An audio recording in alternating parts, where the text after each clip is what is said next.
What's up, guys? This is Tash. I'm Grant, live from Puerto Rico. And this is Indiebnb. Today we talked to Pip the Pansy out of Atlanta, Georgia, live from her bus somewhere in the annals of Tennessee. Roll the tape.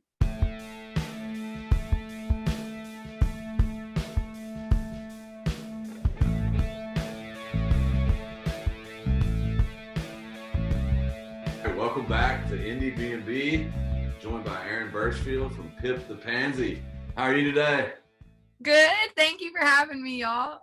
Where are you located today? I'm right now parked in a friend's driveway in Nashville. Nashville. And you've just recently changed locations. Is that correct? Oh, yeah. We just showed up about an hour ago, and I forgot the time change. So I was like, I got to get ready for my Indiebnb interview. Gotcha. That central time will sneak up on you. I know. As 1 hour makes a difference. Obviously we're excited to have you on and just, I've seen you before live actually. My buddy Danny Martin is in the band Two Slices. Oh, okay. Yes. I love Two Slices. Two Slices. Two Slices? Yeah.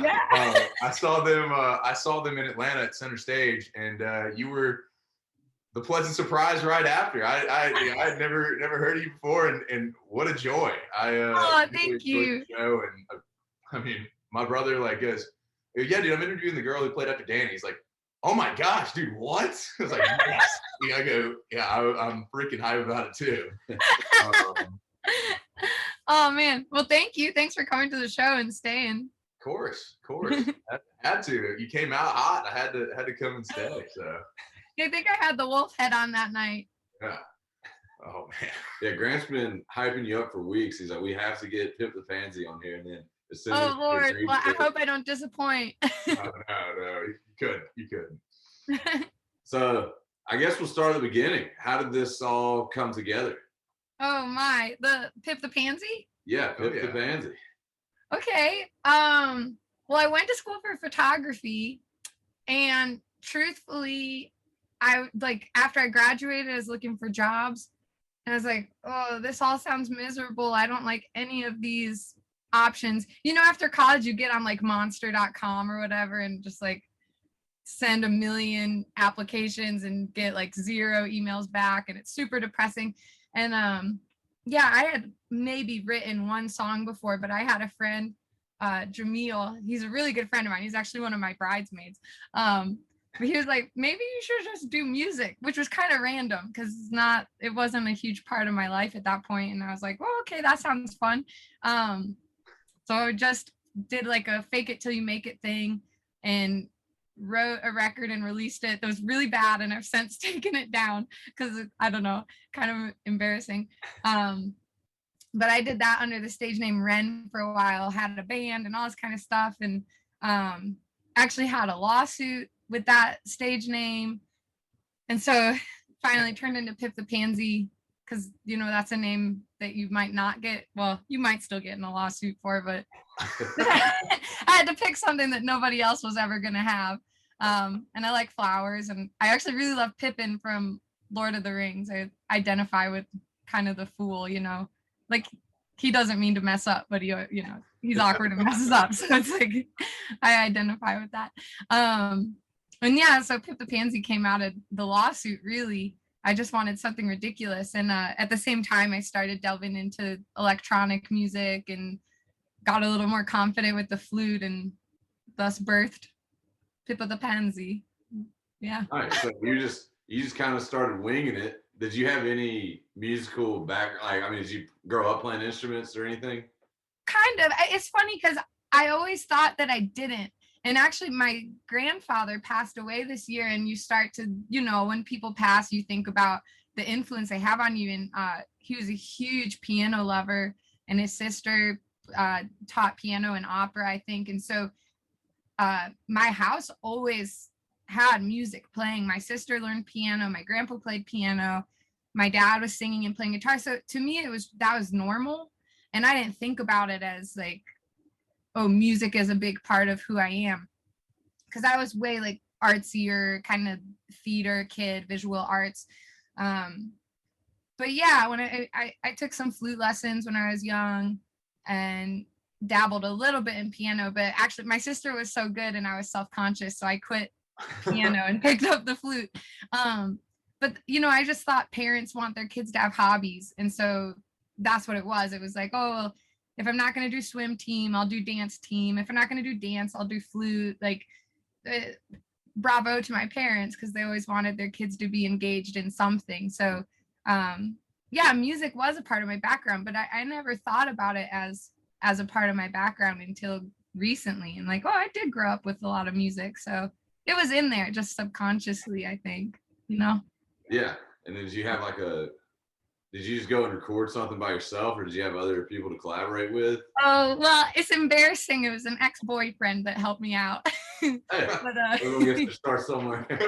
Yeah, exactly. He was a very proficient guitar player, and the relationship was a mess and it ended pretty poorly. So I hate to give it any credit for who I am, but the hard things turn you into who you are too. So yeah, I would say that he was actually really integral into helping me figure out how to book a show and how to book studio time.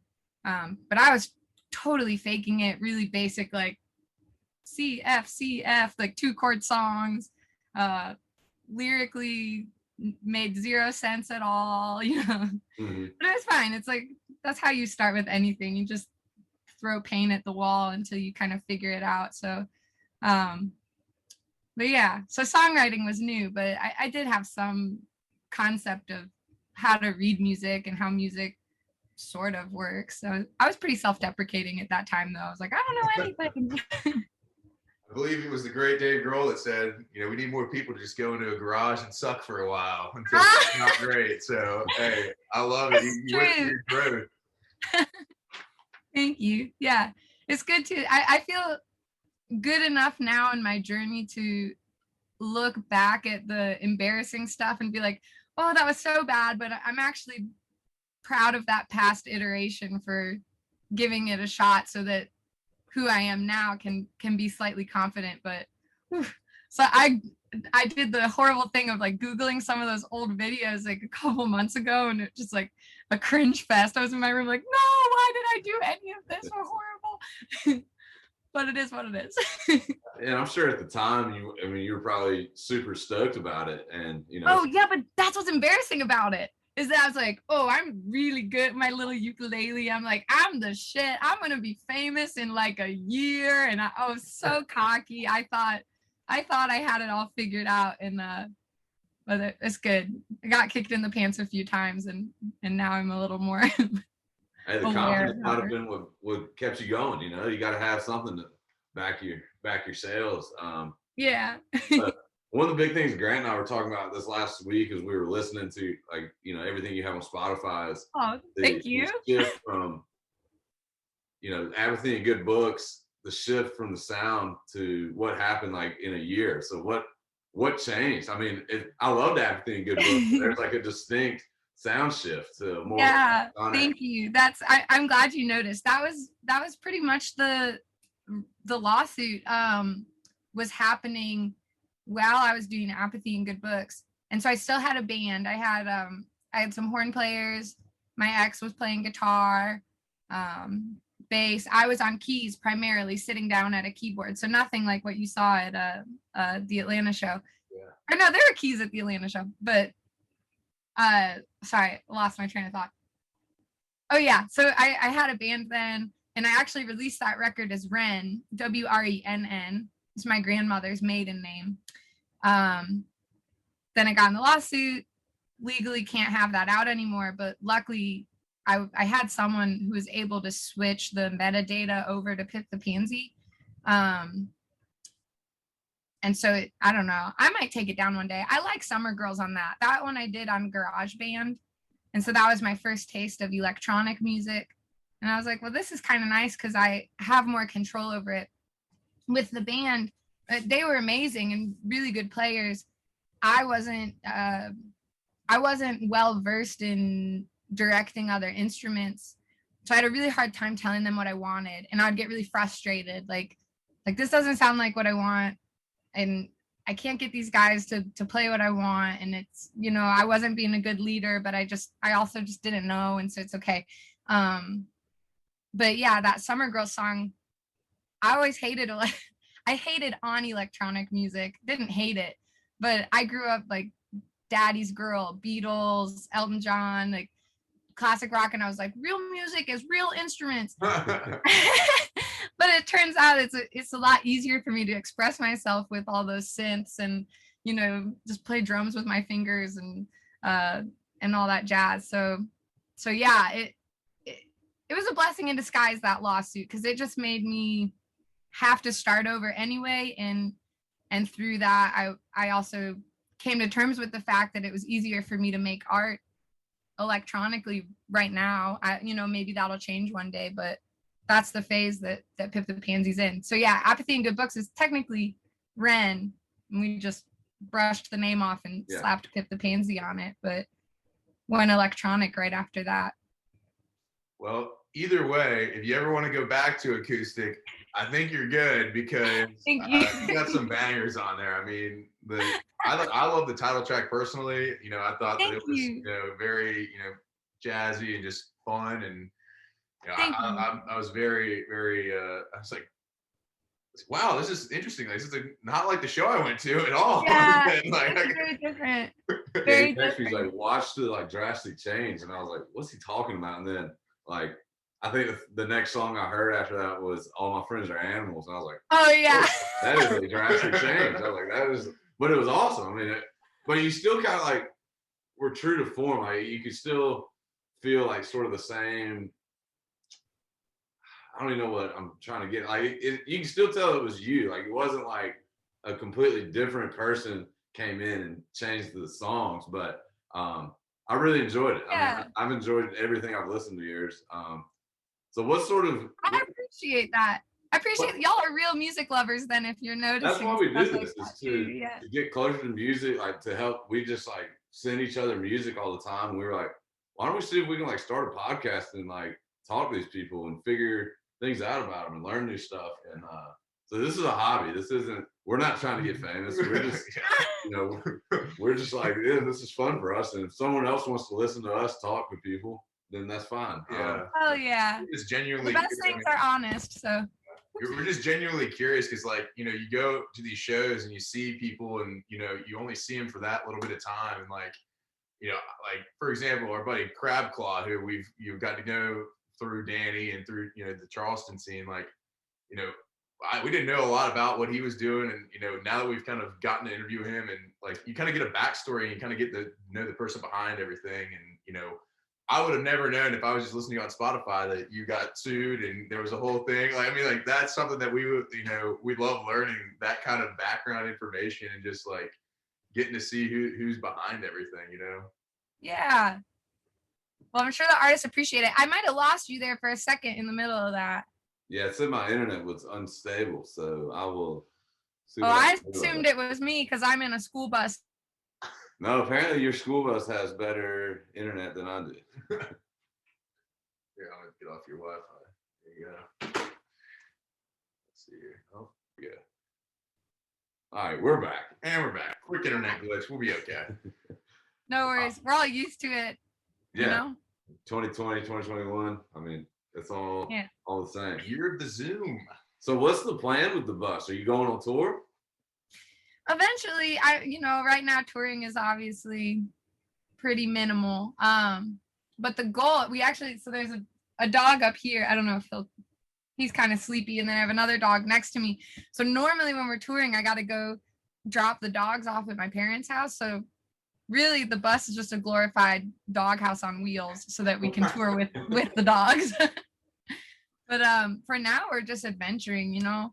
Yeah. And we got, at first the pandemic was so nice, like I not so nice, but personally so nice to be at home, because I was traveling a lot last year and touring with another artist, Kishibashi, and 2020 would have been a big travel year as well. And so it was actually like a blessing in disguise to have some time at home and reassess the self and art and all that kind of stuff. But after a few months, we just were like, we gotta get out of here. Like, let's like finish that bus right now and let's just hit the road for a while. We're not used to being cooped up that long. So did you get any writing done over the pandemic? Anything new Yes. out? Yes. I have a whole album that I'm like obsessed with. I love it so much more than anything I've ever done. But I don't know when it'll be out. I still got to get it mixed. But lots of writing for sure. Any new sides to Pip the Pansy, or is it sort Any of new what? like a new side to Pip the Pansy, new sound at all? A little bit. I would say it's a more honed in version of the Royal Blue Daydream EP. Like, so we talk, all my friends are animals. I liked that song when I made it, and when I listen to it now, I don't love it so much, but I still love the song Royal Blue Daydream. So I think it's a little more indie pop. Like, all my friends are animals is pretty crispy pop. I would say this next record will be more chintzy, like Royal Blue Daydream, and a little weird, but it's like the first record I feel like I truly had a weird spiritual muse. Like, everything else, I'm thinking, oh, what's it going to be like at a live show? What are other people going to think? You always have this like slight influence of like a time crunch or other people. Like, even as much as we try to ignore it as artists, there's still this little thing that's influencing how you write. This is the first record that the thing that was influencing it was just like, it felt spiritual, and I don't know. So for me, these songs mean a lot more because it felt like I wrote them for what I call God. I don't know if people want to call it the universe or whatever. But for that reason, I really like them because I don't care what other people are going to think for the first time. And I generally don't care too much what other people think, but it would be a lie to say that you don't think about it sometimes. But this record, it was like, oh, this one's for the universe, and whatever happens after that, I don't care. So, and even with the, of course, I'd love for it to be out because I'm very excited, but even that isn't bothering me so much. Like, just kind of taking my time with it, and when it gets mixed, it'll be mixed. When it comes out, it'll come out, and trying to just trust that when it's time, it will manifest itself into the public arena. But yeah, so I guess it's a new side. It feels like a more honest side of Pip the Pansy, or maybe Aaron, I guess, a little bit less Pip. But we've noticed that, like, I feel like every single one of these we've done, talking, that always comes up. What have you been doing during the pandemic since you can't play live shows? And everyone was like, yeah, we've been writing.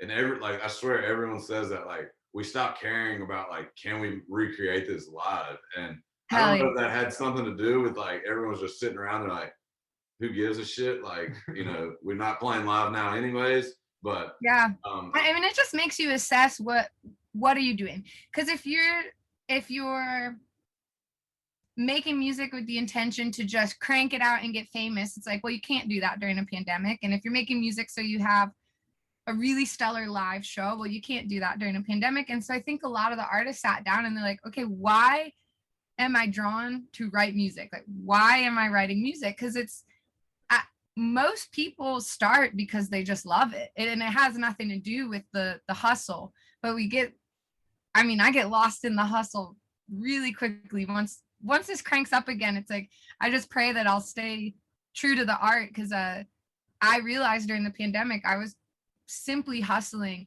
and social media too. You're trying to keep your head above water and all this stuff. And so I think for artists, the pandemic was like really allowed us all to step back and reassess why do we love it so much, and what's actually driving us at the core of it. So I don't know, I'm rooting for like a pandemic renaissance. I'm like, that's gonna happen. We're all gonna come out of it. There's gonna be so much freaking art. It's gonna be so exciting. There's gonna be so much to listen to. Like, yeah, I don't know. It's something I've said to people. I'm like, the pandemic renaissance, like, everyone is just gonna have a greater appreciation of going to shows and like, going to a football game and doing anything, like doing stuff and being able to go outside and go to a restaurant. Down in Georgia, it's a little bit different situation, but like, I mean, it's just, we're going to be unchained to this deal going on, and I think it's just going to produce so much awesome, shows, art, and I'm just glad that I'm going to be able to be, alive for a little bit of it and be able to, see where it takes us. But yeah, hopefully we'll all have a lot more gratitude for that stuff. And that'll make it more beautiful too. Yeah. Everyone's like first show back, like first live show you attend is just gonna be like the most mesmerizing. Yes, the first big one. There's like I feel like, and I have like a few booked, but they're like socially distanced. And like you've been to one of my shows, it's like, oh, I don't want to socially. I want to go jump in the crowd and like dance with everybody. So for me, I've taken a lot less gigs. My husband's done a few where people are seated far away, but it's like, yeah, what's like the first big show that we're all gonna go to? I mean, that seems so far away when I say it out loud, but hopefully it's sooner than later. But it's I don't know. Transcends space and time, and everyone's like, doesn't matter who you see. Like, I feel like at this point, like, I could go see like Nickelback and be like, this is amazing. Unbelievable. Just hearing music come out of loudspeakers. I would go see Nickelback either way. I mean, you're kidding yourself if you're not going to be screaming every lyric. You're kidding yourself. Ideally, though, for if you could go to one show right now, like what artist, like a full big arena or whatever it is, who would y'all go see? You're putting us on the spot now. We're supposed Hell to yeah. I'm genuinely curious. I would say if Royal Blood opened up for Highly Suspect, I'd be all in on that. I've seen Highly Suspect multiple times, and I know it's cheating picking two, but like I didn't the one time I had opportunity to go see Royal Blood, I ended up giving my tickets to somebody else. Oh no! Someone else to go to, but I think that they are just rock and roll to the core, and like I think that would be an awesome show. I think I'm going. If we're picking an opener and the closer, I'm going Wolf Alice opening for St. Vincent. Ooh, oh, dude, I'll go with you to that show. I'm like, they're both releasing albums in the next St. Vincent's like next week, and then Wolf Alice is like in June, and I'm just like, cannot wait because they're two of my favorite artists. So hell yeah. I've seen St. Vincent a few times, and I've seen Wolf Alice a few times, and they've just been some of my favorite shows. Yeah. I've never seen either, but I love both their music. So Wolf Alice at Terminal West, like, oh my gosh, I was like such a small venue, and I was like, wow, like this is unbelievable. And I listened to some of their stuff, but like I kind of like that not going in with expectations, and I was like blown away. I was like, the person I went with, I was like, I did not expect that at all. It was fucking awesome. Heck yeah. That's some of the best artists. I feel like if you see them live before you hear their music, it's a totally different experience. It's like, did you read the book before the movie kind of thing? Yeah. Whatever you saw first, you sort of like better in a weird way. So seeing them live, you're like. That's what Wolf Alice did it for me. I was it was actually at Shaky Knees like 5 years ago. And my buddy had heard of Wolf Alice, and he's like, we got to get to this. They were playing at like 1:30 on Friday, like the first show. He's like, we got to get there. And I'm like, why are we in a hurry to get to the show like as soon as it starts? And I walked in, and this sound was just blasting me in the face. I was like, who is this? And I want to go watch it. He's like, that's Wolf Alice. And I was like, okay, we're going to watch this. And so, sick. How about you? Who's your opener closer? Oh God, I don't even know. I asked the question. You had to know it was coming back around. I should have known. You know who I've never seen, but my biggest inspiration is for electronic music is Grimes. I would love to see her live just out of curiosity. Oh, man. Yeah. Because I honestly, like, this is not a slam on her, but she's just like not a great singer. And so, but she's a really good producer. So like the tracks sound awesome.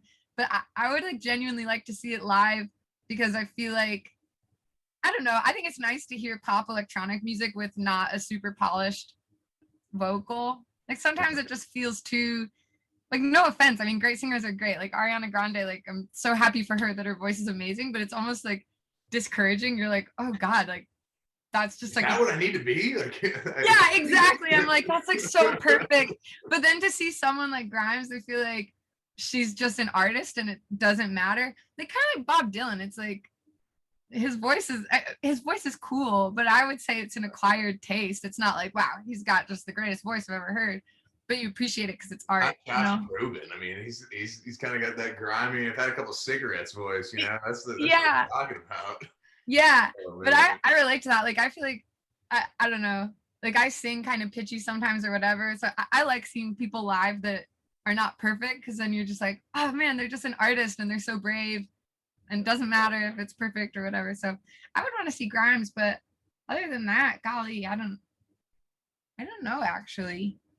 I've never seen her either, and I would love to see what Kill V Mame looks like live. Oh, live? I'm like, what is going on? It would be so cool. Yeah, she doesn't play live very often, I don't think. But yeah, that'd be interesting. That's an awesome. I've never even thought about Grimes live. Like, right? It's probably nuts though. She's like screaming and shit, and like she just has dancers going crazy. But yeah, I don't know. She's pretty like metal but electronic. It's like cute metal to me. I like it. That would be a good T-shirt. Cute metal. Cute metal. Maybe that's your next album. Cute metal. Yeah. Oh man. I've got to say, one of my favorite things I saw about you this past week, kind of researching, is your Spotify bio. Oh, what's it say right now? Just flute melodies and synth hooks drenched in juicy electronica. That's one of the greatest sentences I've ever read in my life. That's a little embarrassing. Juicy electronica. Yeah, I mean, yeah, I don't know. I can't remember when I did that. I had a whole long bio. You cannot change it. Okay, I will never change it just because it was one of the greatest sentences I've ever read in my life. Like, I don't think it's even a sentence. I think it's literally just, what even would that be called? It's a fragment. It's a fragment of a sentence. Yeah. Yeah. I'm hoping that that'll be more true with the next record. More flute melodies? More flute? Yeah, there's definitely more flute in the next record. But like, even electronica, I mean, the last EP is electronica, but I don't know.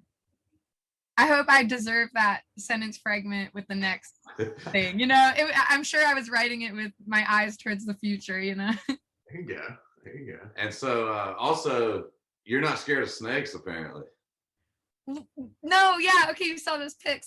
Yeah, I was like, that would scare the hell out of me, like holding a snake on, like you had on, I can't remember which, was it Siren Song, the single, you had the snake like wrapped around you? Yes. That was actually super fun photo shoot.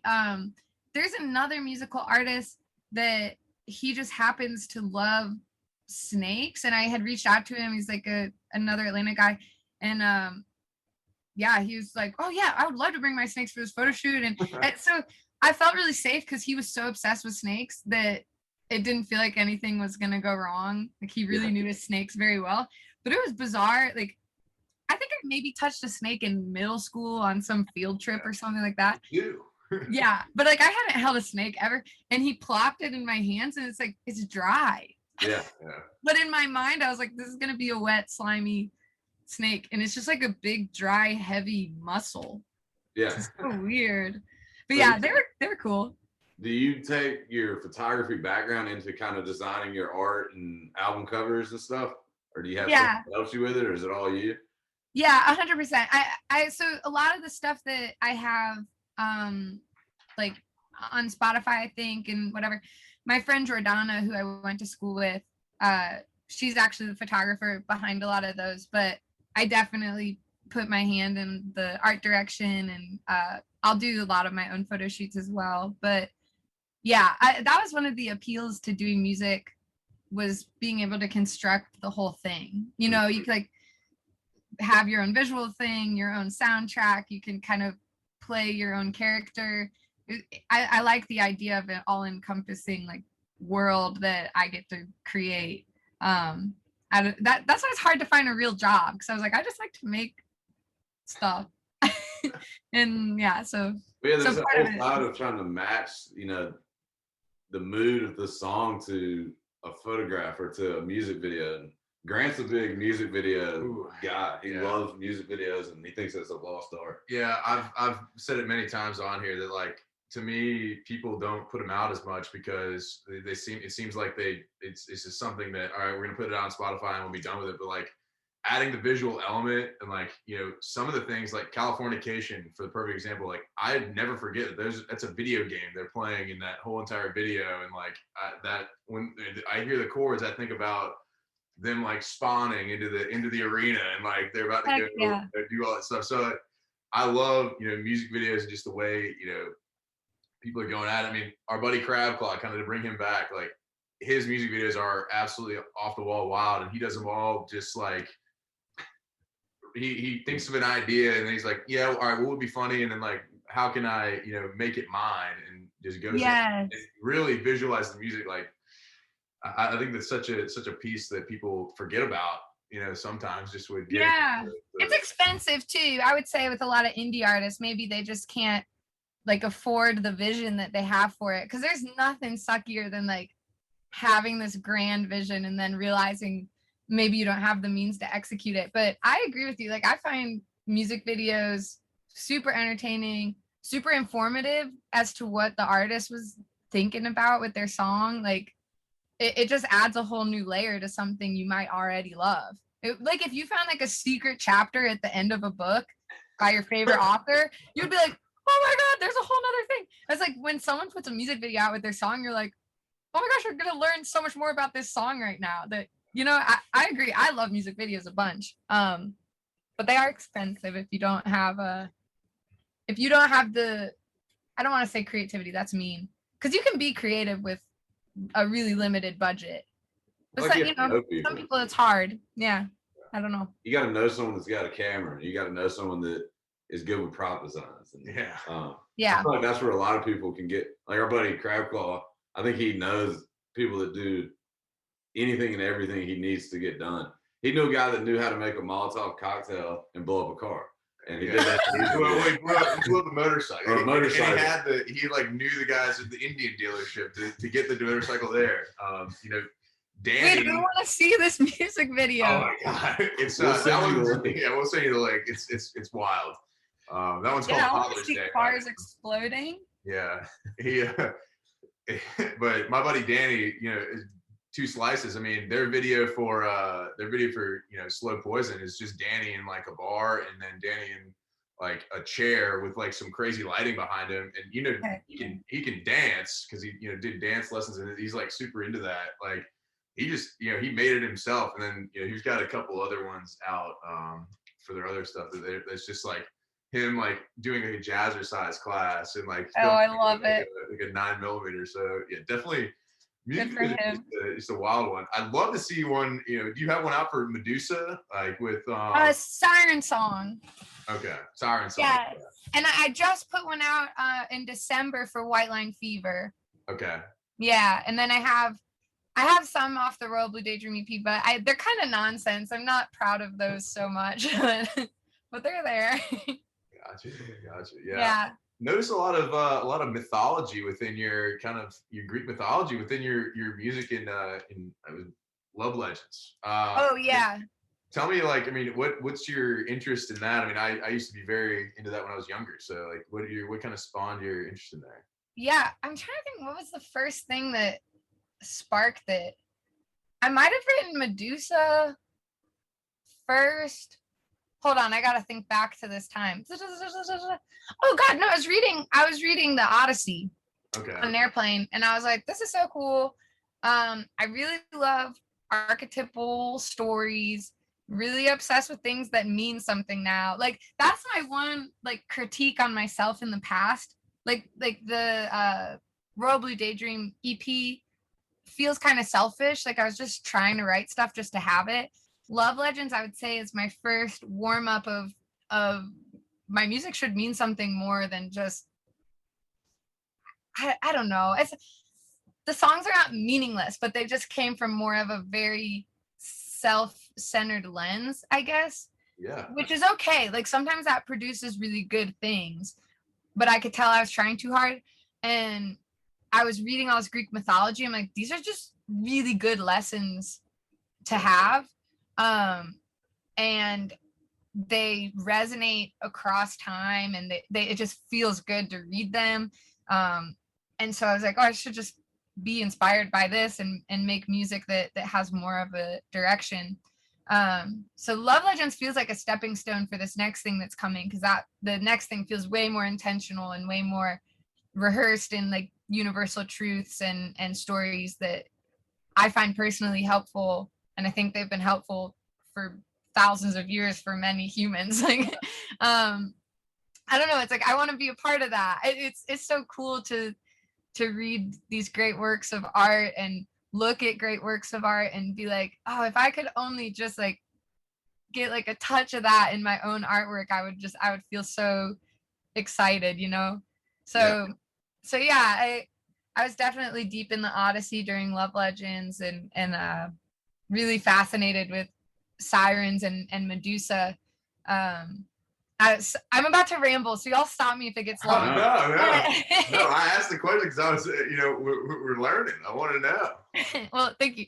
I remember seeing this post. It kind of pissed me off, and I hope this doesn't get me like cancel cultured. But they basically were ragging on this Medusa story because basically the beginning of the story is that she's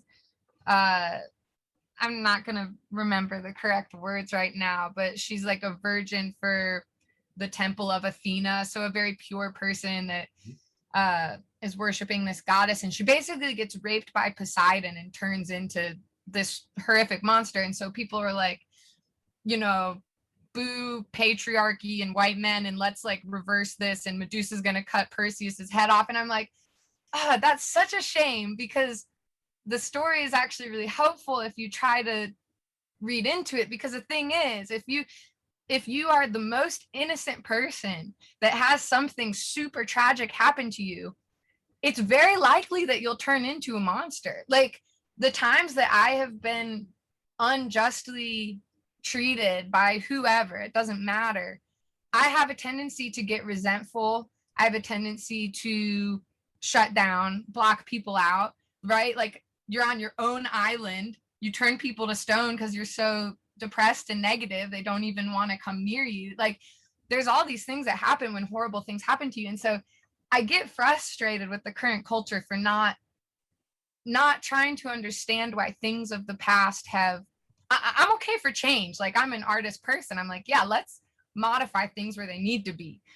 But let's not just call everything like a result of this patriarchal oppressive system. Let's like really think about why this might be a thing that has lasted for thousands and thousands of years.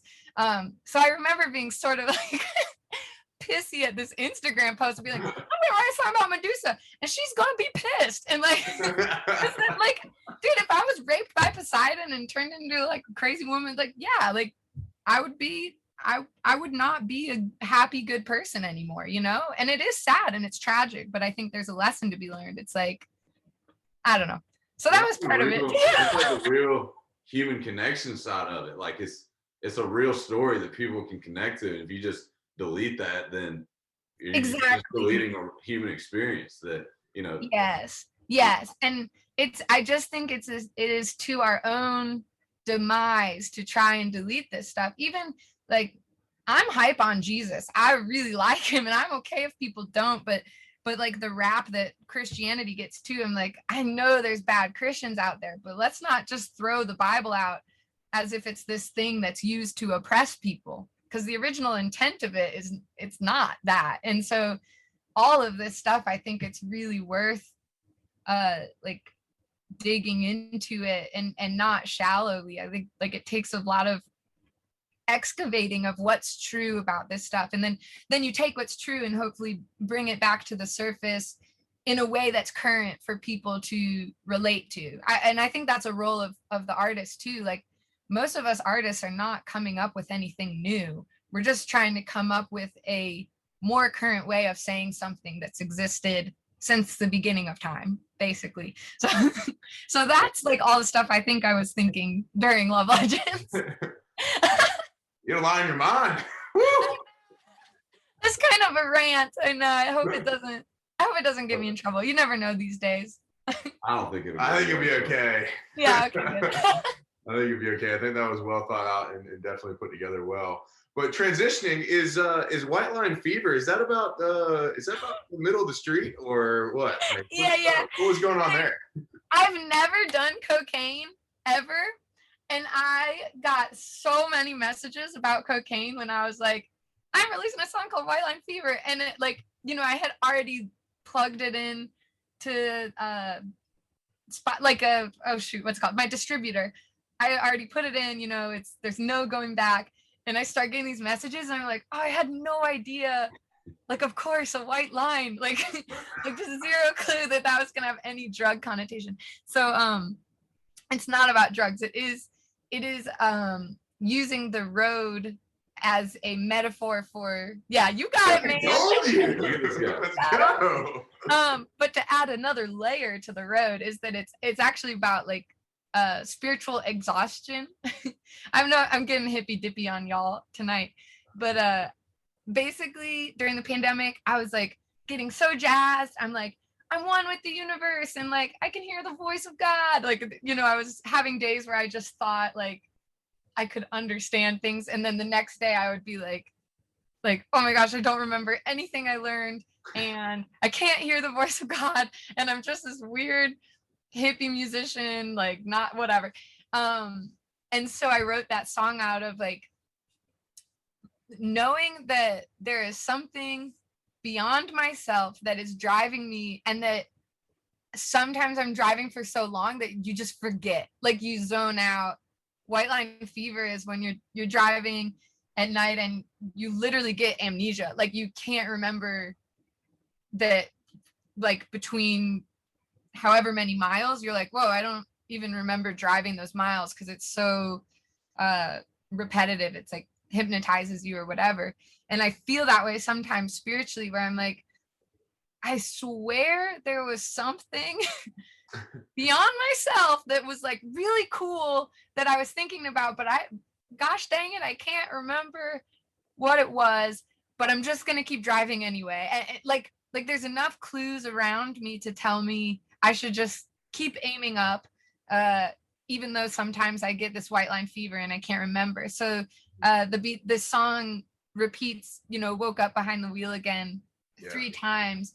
And each time it's paper in my hand, which that's referring to revelation from the Bible. The second time, what's my second verse? What about the wheel again? Well, I can't remember. Oh, stranger in my head. That's like kind of your conscious telling you what's right and wrong. And we don't always attribute that to some universe thing. So sometimes it's a stranger, but I actually think it's the voice of God. I sound crazy right now. And then I can't remember the other verse, but it's these different clues spiritually, but obviously I had to put it in a form that's more digestible for all audiences. And then the crazy, like, keep the radio on, that's when you're like slapping yourself in the car, like, stay awake, stay awake, stay awake. So that's the same thing. Down. Yeah, exactly. Like blast the AC, chug a Red Bull. You're like, no. So yeah, the song is actually quite religious for me personally, but if people want to take it as just driving in a car, that's awesome. Like, I still think it's a fun car song. If people want to do coke to it, whatever, like, you can have fun and go do coke. Like, people can interpret it however they want, but the original inspiration was definitely like fairly religious, but like a personal exhaustion with religion. And so the music video has a ton of crosses in it. Actually, like, I grew up Catholic, kind of veered away from that, and then have come full circle again, where I actually have an appreciation for a lot of the Catholic tradition. So as just a, what do you call it, an homage or whatever to my past, I put it in a Catholic context for the music video slightly. It's like psychedelic angels and crosses and stuff. See, this is the point of this entire podcast, just to find things out like this. You take it at face value. The only reason I thought about the road is because I was like, dude, she's getting out of a car in the album art. Maybe. I mean, like, I don't know if she's getting out of the car to go do some blow or like what's happening there. But you know what? We're gonna ask about it because there might be more. And I'm so glad that you did. And that's the whole purpose of this podcast. And the other purpose of this podcast is to get to the Pete Peterson party pack of questions. Oh, snap. Are we there? Here we go. All right. I'm nervous. Fast pace. Pete Peterson's party pack of questions. 20 questions, right in a row, starting now. 20. Okay. All right, here we go. Toast or bagels? Bagels. Paper or plastic? Paper. Is Bigfoot real or not? I don't know. Do I have to know? Yes. Yeah. I'll say yes for the dreamers out there. Yes. Are Yes. aliens real or not? Are who? Aliens. Are they real Oh, or not? yes. Cake or pie? Pie. Tenders or wings? Wings. Regular or peanut M&Ms? Oh, girl. Peanut. Peanut. PBR Yeah. or Bud Light? Oh, neither. Neither. All right. I'm not much of a drinker, but ironically, I am having a beer right now. I never drink beer, but there's no water in the cooler, and I'm thirsty. So I've had that problem many times, so I don't know. I've actually never had a PBR They're or a good. Bud Light. I've had a Budweiser, so I'll say Bud Light. Bud They're Light. the same-ish. Yeah? Ish. Ish. No. Robots, are they going to take over the world or not?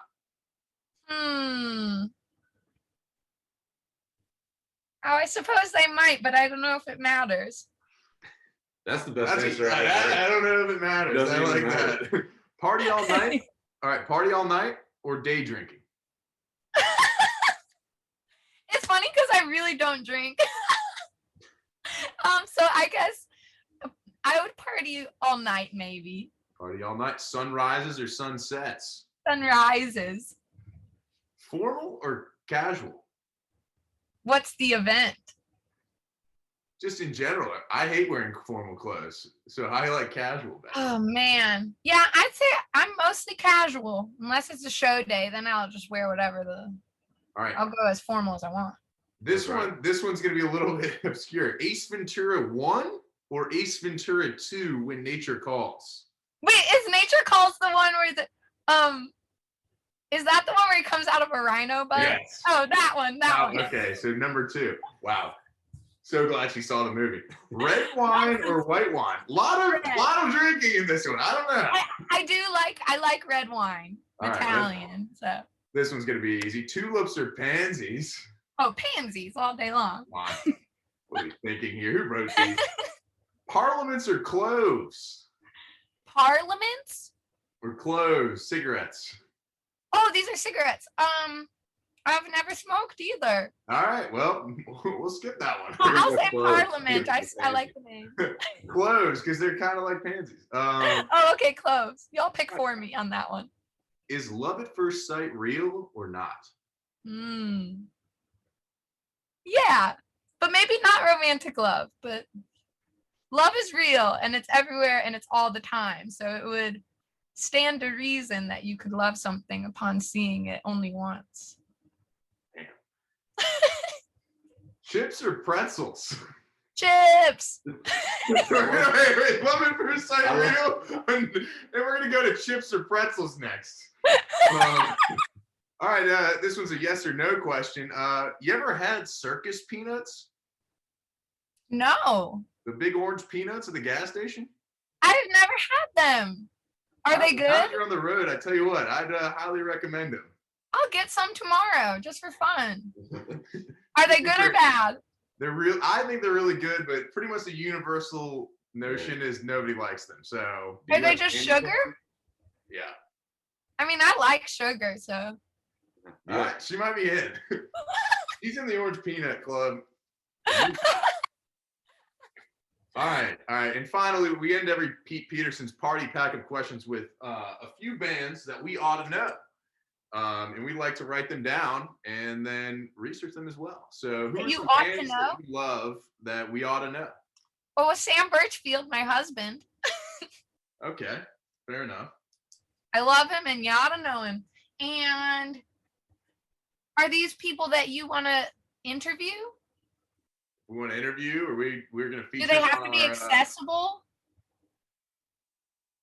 I mean, if they can get an Instagram message, everyone's accessible. I mean, I really like fruit bats. Have you heard of them? No. I have. My buddy Langston is a Athens man, and he loves the fruit bats. Yeah, fruit bats is really, really good. Who else is awesome that I know? It's funny for a musician. I'm really bad at knowing other musicians. But let me give you at least one more. Let me think. I know there's a ton of Atlanta people I love. Well, y'all know Little Stranger, I'm assuming. No.